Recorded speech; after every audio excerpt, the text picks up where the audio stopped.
네, 이번 시간에는 요한일서 4장을 좀 깊이 들여다보려고 합니다. 아, 요한일서 4장이요? 네, 이 장을 보면 크게 두 가지 중요한 물음이 있는 것 같아요. 뭐랄까, 첫째는 그 수많은 가르침들 속에서 뭐가 진짜 진리인지 이걸 어떻게 알 수 있냐는 거고요. 그렇죠. 분별의 문제. 그리고 둘째는 우리가 흔히 신앙의 핵심이라고 말하는 그 사랑. 그게 도대체 뭐고 우리 삶이랑은 어떻게 연결되는지 이 질문들을 좀 따라가 보죠. 네, 아주 중요한 두 기둥이죠. 이게 사실 따로 떨어진 게 아니라 서로 연결되어 있다는 걸 요한이 아주 구체적으로 보여주고 있습니다. 연결되어 있다. 네. 특히 그 당시에도 여러 거짓 가르침들 때문에 혼란이 좀 있었거든요. 그래서 이 분별의 기준 그리고 사랑을 실천하라는 강조가 지금 우리에게도 잘 와닿는 부분이 많습니다. 그렇겠네요. 그럼 먼저 그 영 분별 이야기부터 시작해 볼까요? 1절부터가 아주 강하게 나오잖아요. 영을 다 믿지 말고 오직 영들이 하나님께 속하였나 분별하라. 네, 아주 단호하죠. 왜냐? 많은 거짓 선지자가 세상에 나왔습니다. 이유가 분명하네요. 근데 어떤 기준으로 분별하라는 걸까요? 그 기준을 2절하고 3절에서 딱 제시합니다. 핵심은 이거죠. 예수 그리스도께서 육체로 오셨다. 이걸 시인하는 영이냐 아니냐. 아, 육체로 오심, 성육신이군요. 네, 바로 그거죠. 이걸 부인하면 심지어 적그리스도의 영이라고까지 아주 강하게 말합니다. 이게 뭐 단순히 영적인 존재만 말하는 게 아니라 세상의 여러 가르침이나 사상 같은 것도 생각해 볼 수 있겠죠. 그렇군요. 근데 여기서 약간 흥미로운 건 왜 하필 그 육체로 오심, 이 성육신이 기준이 되었을까 하는 점이에요. 그러게요. 왜 그게 중요했을까요? 아마 그 당시 예수님의 완전한 인성, 그러니까 진짜 인간으로 오셨다는 걸 부정하려는 그런 경향들이 있었던 것 같아요. 거기에 대한 직접적인 반박이라고 볼 수 있겠죠. 아하. 그러니까 그리스도의 완전한 신성뿐 아니라 완전한 인성, 그 두 가지를 다 믿는 고백이 진리냐 아니냐를 가르는 시금석이다 이런 말이네요. 맞습니다. 바로 그 지점이죠. 그러면서도 4절에서는 또 우리에게 힘을 주잖아요.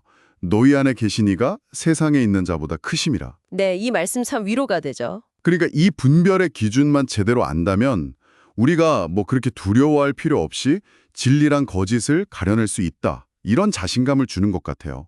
6절 말씀처럼요. 그렇죠. 결국 누가 진리의 영이고 누가 미혹의 영인지는 그 기준으로 알 수 있다는 확신을 주는 겁니다.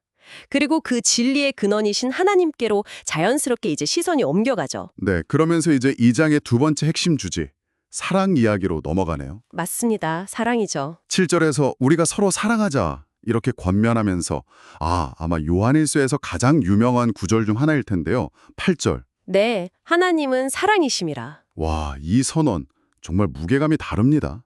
근데 사랑이 왜 이렇게 중요할까요?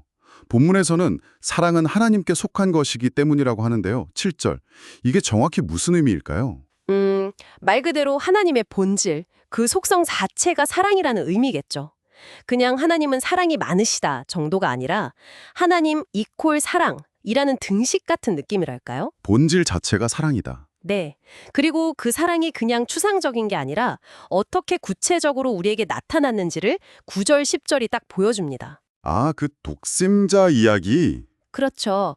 하나님이 자기 독생자를 세상에 보내셨는데 그 이유가 그로 말미암아 우리를 살리려 하심이고 9절 더 나아가 우리 죄를 위해서 화목제물로 그 아들을 보내셨다는 거예요. 화목제물. 이 단어도 참 의미가 깊네요. 네, 그렇죠. 당시 제사 배경을 생각하면 하나님과 우리 사이에 깨어진 관계를 회복시키기 위한 어떤 희생, 대가집을 이런 의미가 담겨 있죠. 근데 정말 중요한 포인트는 이거예요. 이 모든 게 우리가 뭘 잘해서 혹은 우리가 먼저 하나님을 사랑해서가 아니라는 거죠. 아, 10절 후반부 말씀이시군요. 네, 사랑은 여기 있으니 우리가 하나님을 사랑한 것이 아니요 하나님이 우리를 사랑하사 우리 죄를 속하기 위하여 화목제물로 그 아들을 보내셨습니다. 하나님이 먼저 시작하신 사랑이라는 겁니다. 일방적이고 조건 없는 사랑의 시작. 와, 하나님이 먼저 시작하신 사랑이라니 그래서 11절의 결론이 더 마음에 와닿네요. 하나님이 이같이 우리를 사랑하셨은즉 우리도 서로 사랑하는 것이 마땅하도다. 그렇죠. 그 선행된 사랑에 대한 당연한 반응으로서의 사랑인 거죠. 근데 12절 말씀을 조금 신비롭게 느껴지기도 해요. 어느 때나 하나님을 본 사람이 없되 만일 우리가 서로 사랑하면 하나님이 우리 안에 거하시고 그의 사랑이 우리 안에 온전히 이루어지느니라. 눈에 보이지 않는 하나님인데 우리가 서로 사랑할 때 그분이 우리 안에 계신다는 걸 경험할 수 있다. 이런 뜻일까요? 네, 바로 그 말씀입니다. 우리가 그 보이지 않는 하나님을 어떻게 경험하고 알 수 있느냐. 그 통로가 바로 이 서로 사랑함에 있다는 거죠. 아주 실천적인 대답이에요. 그렇군요. 사랑의 실천 속에서 하나님을 만난다. 네.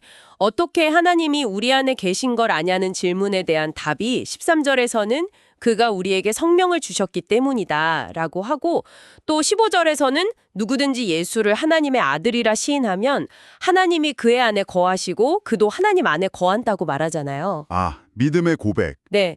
이 믿음의 고백과 그 믿음에서 나오는 사랑의 실천, 이 두 가지가 우리가 하나님 안에 거한다는 증거라는 겁니다. 그리고 이게 결국 17절에서 말하는 심판날에 대한 담대함으로 이어진다고 설명하는 거고요. 아, 믿음과 사랑, 그리고 그 결과로서의 담대함, 이렇게 연결이 되는 거군요. 특히 18절 말씀이 참 인상 깊은데요. 사랑 안에 두려움이 없고 온전한 사랑이 두려움을 내쫓나니. 네, 아주 유명한 구절이죠. 왜 사랑이 두려움을 이긴다고 할까요? 그 뒤에 두려움에는 형벌이 있음이라 라고 하는데 이게 무슨 뜻일까요? 두려움이라는 감정은 보통 관계가 깨졌거나 아니면 어떤 심판이나 벌에 대한 불안감과 연결되잖아요. 네, 그렇죠. 그런데 하나님의 그 먼저 온 사랑, 19절을 진짜 경험하고 그 사랑 안에 딱 거하는 사람은 하나님과의 관계에서 오는 어떤 안정감, 확신 같은 게 있겠죠. 그러니까 심판에 대한 그 막연한 두려움에서 벗어날 수 있다는 거예요. 온전한 사랑은 관계를 회복시키고 견고하게 만드는데 두려움은 그 관계의 파괴나 단절을 전제로 하니까요. 이 둘은 뭐랄까 같이 있기 어려운 거죠. 그렇군요. 사랑과 두려움은 공존하기 어렵다. 그 사랑의 근원은 결국 하나님이 먼저 우리를 사랑하셨다는 사실에 있고요. 19절. 네, 모든 것의 시작이죠. 그런데 20절은 정말 현실적으로 따끔하게 경고하는 것 같아요. 누구든지 하나님을 사랑하노라 하고 그 형제를 미워하면 이는 거짓말하는 자니. 아주 단호하네요. 네, 거짓말쟁이라고까지 하죠. 그 논리가 정말 날카롭습니다. 눈에 보이는 형제도 사랑하지 못하면서 어떻게 보이지 않는 하나님을 사랑한다고 말할 수 있느냐. 진짜 뼈 때리는 말이네요. 그렇죠. 아주 직설적이에요. 그래서 21절이 이 모든 논의를 딱 하나의 계명으로 요약해 줍니다. 우리가 이 계명을 주께 받았나니 하나님을 사랑하는 자는 또한 그 형제를 사랑할지니라. 네.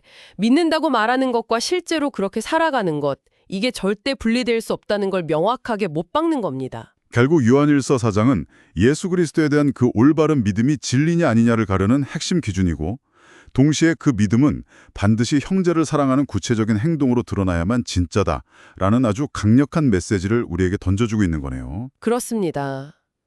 단순히 머리로만 아는 신앙이 아니라 정말 가슴으로 그 사랑을 느끼고 손과 발로 이웃을 향해 그 사랑을 실천하는 신앙, 그걸 요구하는 거죠. 여기서 마지막으로 이런 질문 한번 던져보고 싶어요. 요즘처럼 정보도 너무 많고 주장도 너무 많은 시대잖아요? 네, 정말 그렇죠. 뭐가 뭔지 헷갈릴 때도 많고요. 네. 이런 시대에 어쩌면 진짜 진리를 분별하는 또 다른 중요한 방법은 좀 역설적이게도 우리가 지금 얼마나 형제를 사랑하는 삶을 실제로 살아내고 있는가, 이걸 돌아보는 게 아닐까 싶어요. 아, 사랑의 실천이 진리 분별의 기준이 될 수도 있다. 네. 이 사랑의 실천이야말로 또 다른 중요한 진리의 시금석이 될 수 있지 않을까, 한번 깊이 생각해 볼 만한 질문인 것 같습니다.